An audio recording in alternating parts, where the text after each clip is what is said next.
My name is Jonathan Goforth, and I've been a realtor for 23 years. If you want to take your real estate career to a whole new level and make a lot of money selling houses, this is the video that's going to give you the tips and advice in how to do that. Thanks for watching. Please give my video a like, and please subscribe to my channel. Just click the subscribe button below. That way you don't miss out on any future videos. Thank you so much for watching.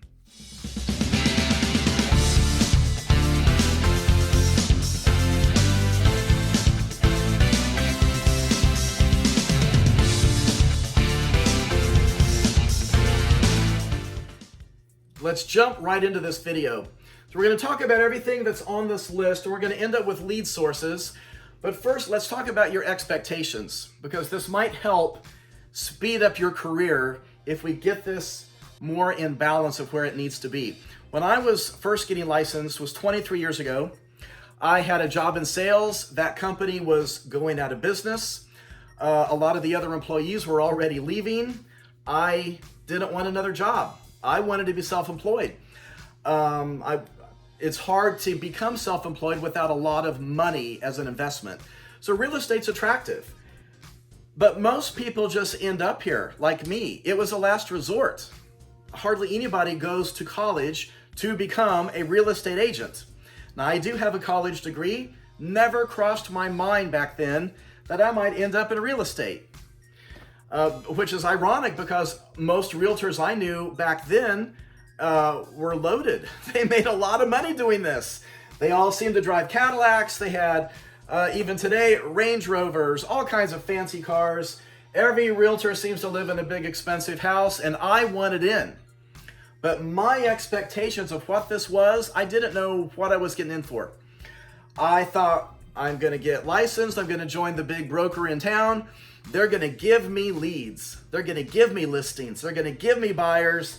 And it's just that easy. Oh, I was so wrong. So my first year in real estate, I sold nothing. I was in my 20s. I sold nothing. It was really bad. Thank goodness I lived at home back then when I quit my job. My second year in real estate, I only sold one house. It was really, really bad. What happened along the way, I was creating a foundation though. I was doing everything I needed to do. It just took me longer. And so my third year, I started selling some houses.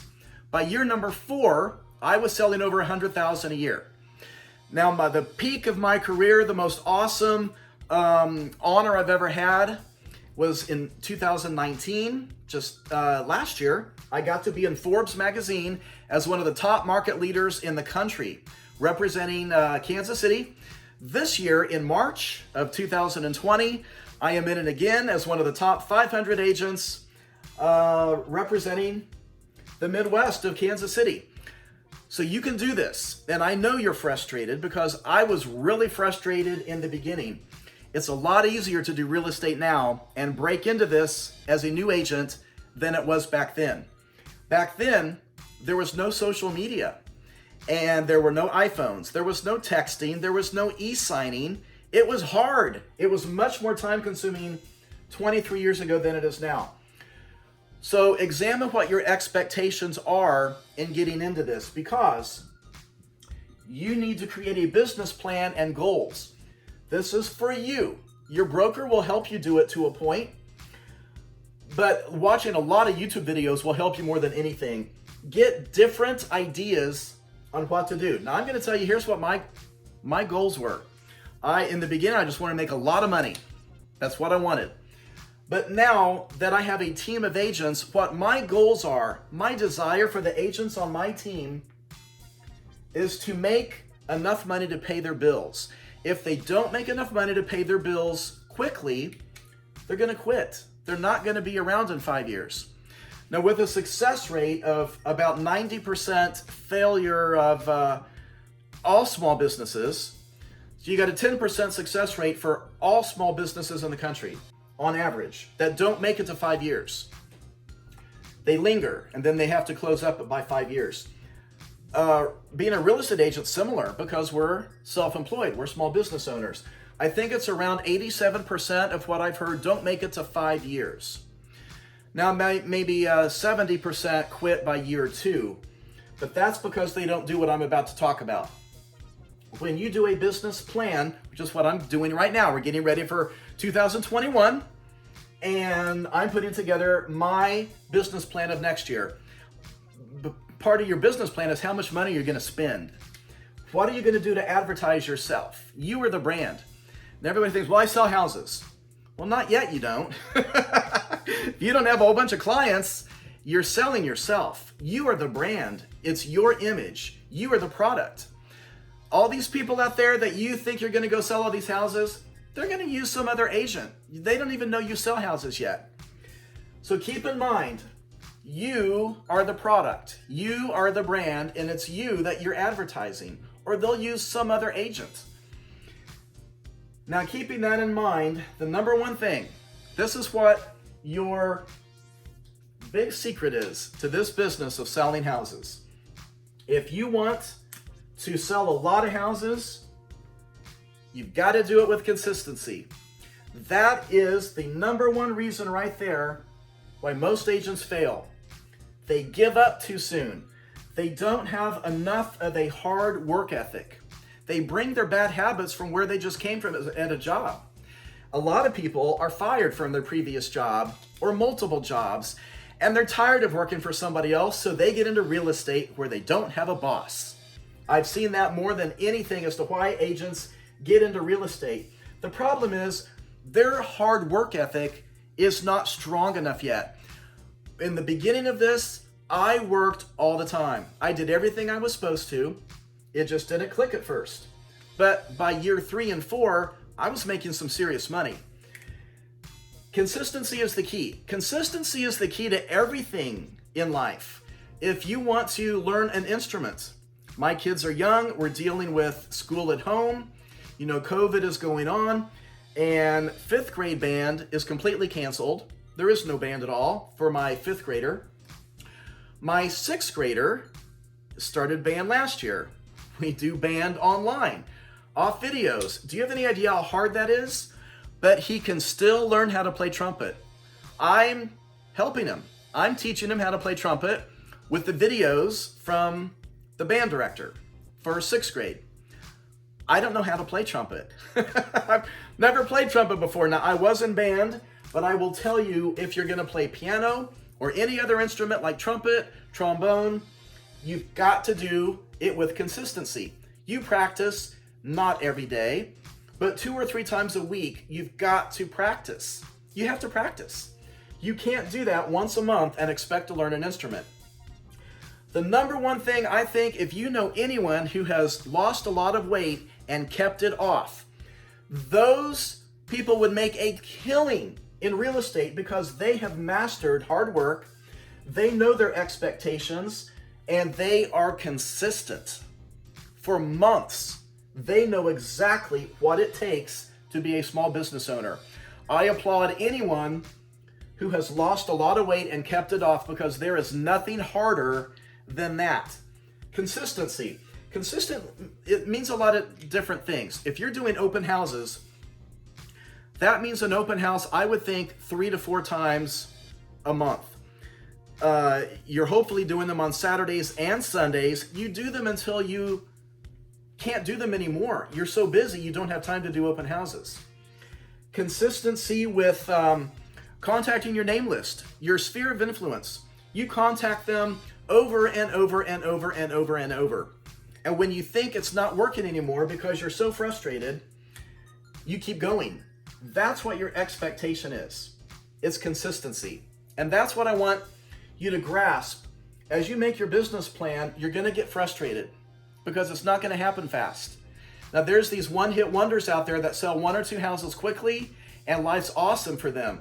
But you'll notice a lot of them still do not make it for 5 years because they are not doing anything consistent yet. They just happen to luck into 2 or 3 really good sales fast, but they didn't have the hard work ethic and the plan in place to continue that. And it's awesome if you happen to get lucky at first and you do 1 or 2 awesome sales, but you have to work for it long term. We're going to come back to consistency over and over and over because that is why agents fail. They get frustrated and they give up too soon. Another thing with your expectations. Don't compare yourself to anyone else. I do this all the time. It's not healthy. It's frustrating. Now, I've noticed now a lot of agents compare themselves to me, which is a huge honor because we're all still competitive. But in the beginning, I was struggling in the beginning. I was so frustrated. It's amazing that I made it to year 3. So if you're frustrated and you are just not feeling it happen yet, I get it. It's a business that you're going to learn a lot about yourself in this business when you're new. Consistency is going to be the hardest thing about everything you do. Let's talk about role playing. In the beginning, you need to learn some scripts. You need to know what to say. This is why a lot of agents, they don't want to go on listing appointments because they're afraid. I love listings. I love listings more than I love working with buyers. I just thrive on listings. You know, you hear if you list, you last. Well, that's true. You can't make a long-term forever career on only buyers. You will exhaust yourself. But see, while you're out there showing buyers houses, your listings are selling. And so you're doing both at the same time. You need to role play. I role played out loud by myself in front of the mirror. I would read the contract. That's how I learned the contract. Eventually, I could read it upside down. That's how I got to know the contract so well. That gave me confidence because I was young when I first started. I was in my 20s. Role playing with other agents in the office is going to be crucial. It's going to give you confidence in what to say and learning some scripts. Pull up some other YouTube videos on various scripts. Get ideas of what to say. And then let's talk about lead sources. What do? You've got to have some clients. Where are they going to come from? Let's talk about that next. Let's talk about how you get clients. All you need are buyers and listings. That's all you need. It sounds really easy. And for the most part, it becomes easy after you develop what it is that you're going to be good at. These are the main categories of where you're going to get leads. So let's talk about these. Keep in mind, you are in sales. And because you're in sales, you've got to contact people. You're selling yourself. You are the product. It's your brand, your image. What can you do to help people either buy a house or sell the house that they're in currently? Let's talk about these one by one. Now you're gonna lean towards certain categories stronger than others. Let's talk about expireds and for sale by owners. A lot of you just already tuned this out. You don't want to do these. I'm not gonna call on expireds, and I'm not gonna call on FSBOs. They don't work anyway, and I'm not gonna go through that kind of rejection. I'm not gonna do it. I'm not gonna do it. Both hands up. No. But let me tell you, they work. Expireds and FSBOs work. Now, in the last 2 years, in a very strong seller's market, we don't have hardly any expired listings. There's not much to call on. So, but as the market changes over the next year or two, and we start to get more listings again, there'll be some more expireds. You should get good at this. Now, I will tell you the key to expireds is consistency. You're going to go through a lot of them, but you will pick up listings off of this. Here's the nice thing about both expireds and canceled listings, everything that you can go after that's MLS. And for sale by owners, they want to sell their homes when? Right now. They want to sell their homes now. That's the key to these other things. They are motivated clients, and if you can get these listings, they're ready to list. For sale by owners, there are some great YouTube videos on some scripts, what you can say, but I will tell you, they work. And that's the advantage you have to both of these. These clients are ready to sell their home right now. Call them. What are they going to say? No. I will tell you the biggest secret to real estate. There are 2 big secrets to this. Number 1, the more people who know you sell homes, the more homes you're going to sell. That sounds profound, but the more people who know you sell homes, the more homes you're going to sell. That means the more expireds you call and the more FSBOs you call, the more chances of actually picking up listings. If you call enough of these, will you get business? Yes, you will. The more people who know you sell homes, the more homes you're going to sell. You can buy leads. Now you need money for this. So I will tell you, I've got agents on my team who buy leads. This can be a big success, but you're gonna need some money. I suggest you team up with a lender in your area, somebody who you can team up together that will help offset the cost of you buying leads. Does buying leads work? Yes, it does. It can be a gold mine. If you are the right agent to do this, it will work. The secret to that, you've got to be fast. Now, if you have a job and you're doing this part-time, you're trying to break into it at first, before you let go of the career with the benefits, buying leads will not work for you. You have got to be available all the time to take these calls. If you're set up in such a way that the call will ring on your phone, you need to be able to pick it up. Or you need to be able to call them back immediately. I would have a goal of immediately calling them back. That means less than a minute. That means definitely less than 5 minutes, because wherever they were, they just are probably still sitting at the computer looking at the house that they want info on. That's the key to buying leads. You have got to be fast. How often do you have to be fast? Consistently. That means all the time. If you can't contact these people fast, there's no point in wasting your money on the leads. There's a lot of different lead sources. They all have their different success ratios, different places you can buy leads. Some leads are better than others. So do some research. I will say this, if you're gonna buy leads in your area, don't get the most expensive price range zip code. That sounds glamorous, but people in that upper bracket who have been on their 4th or 5th house already to get into this house, they're too sophisticated to call, to request a stranger to call them.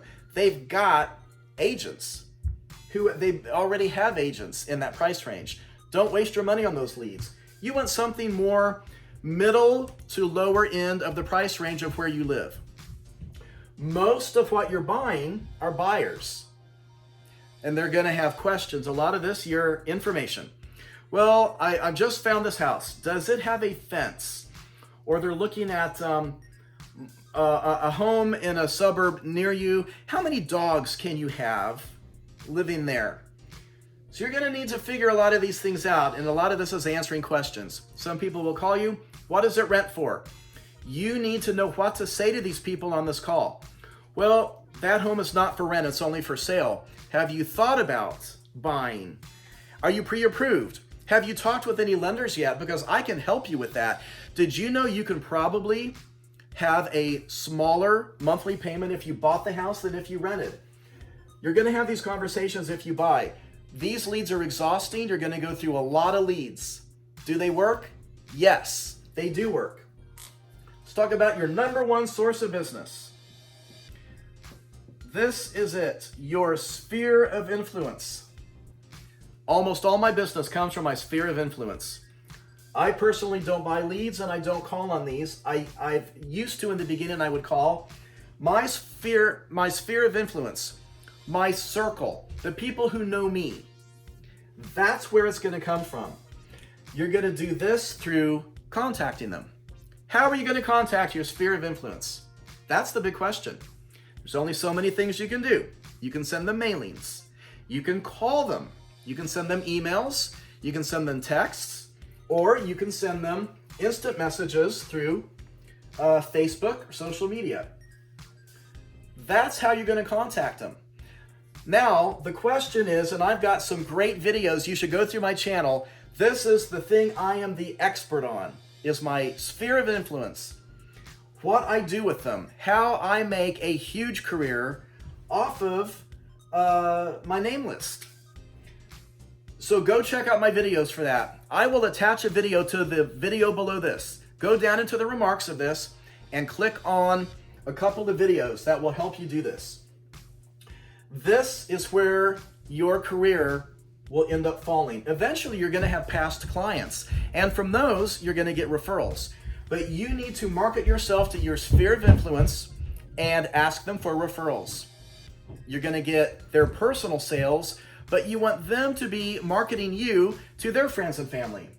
And that's the sphere of influence. Open houses, I love open houses. Now right now it's a little tough to do an open house, but coronavirus will pass and you'll be able to do open houses and they will thrive. Now we still have done them as they're allowed here in the Midwest. In the last year, I think we've had bigger success with open houses than my previous 23 years. We are picking up buyers. We're picking up listings off of many of the people who come in. We're actually selling the houses we're in, some of those from buyers walking in. I have never seen anything like it. You need to be doing open houses consistently, like 3 or 4 times a month. You need to be doing them as often as you can. Do open houses work? Yes. I'm going to give you a couple success things and then check out the videos below. Here's some things you need to be doing with your open houses. You need to be prepared before you get there. You need to get there early, consistently. Get good at this.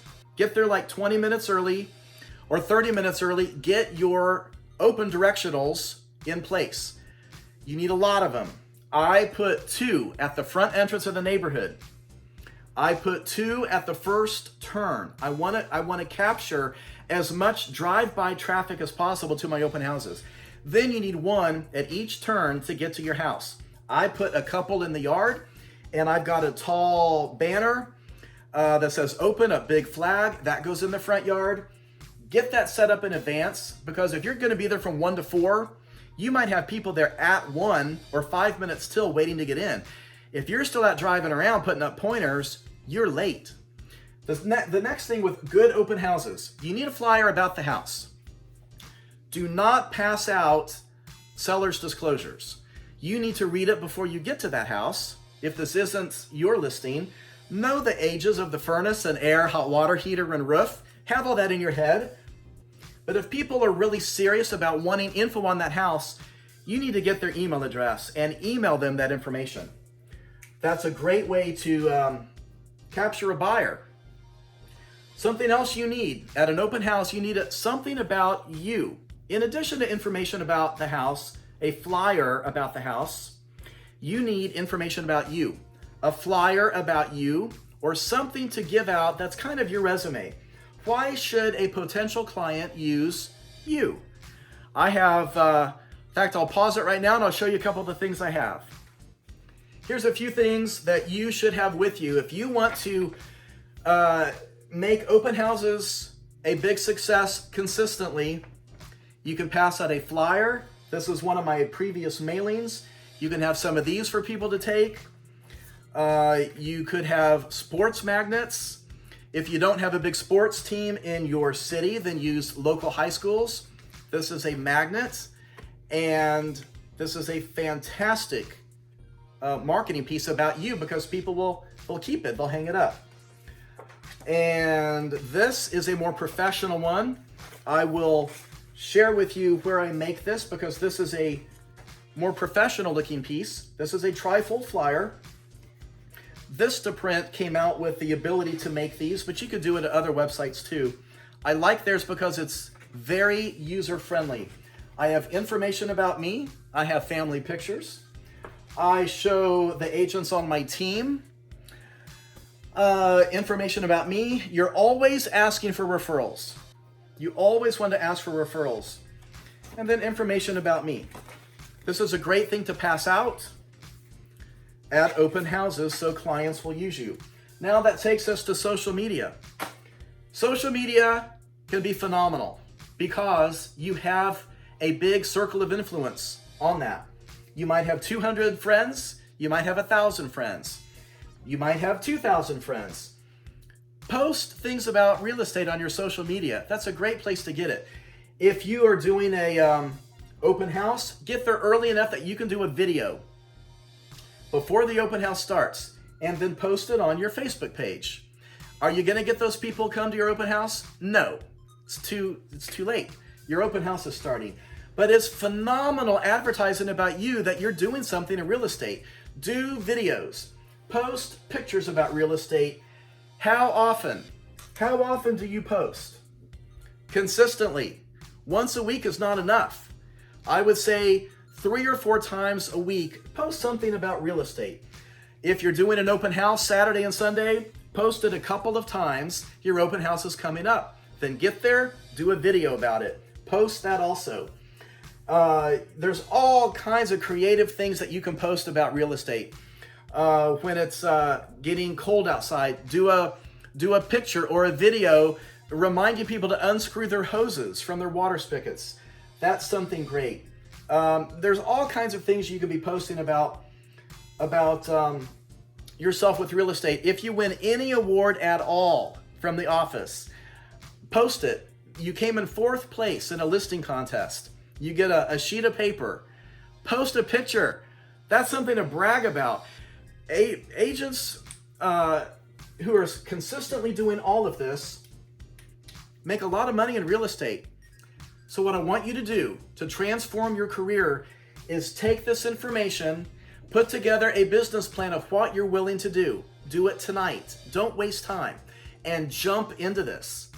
When you start, I'm going to post some more things in the video below, some videos to look at about your circle of influence.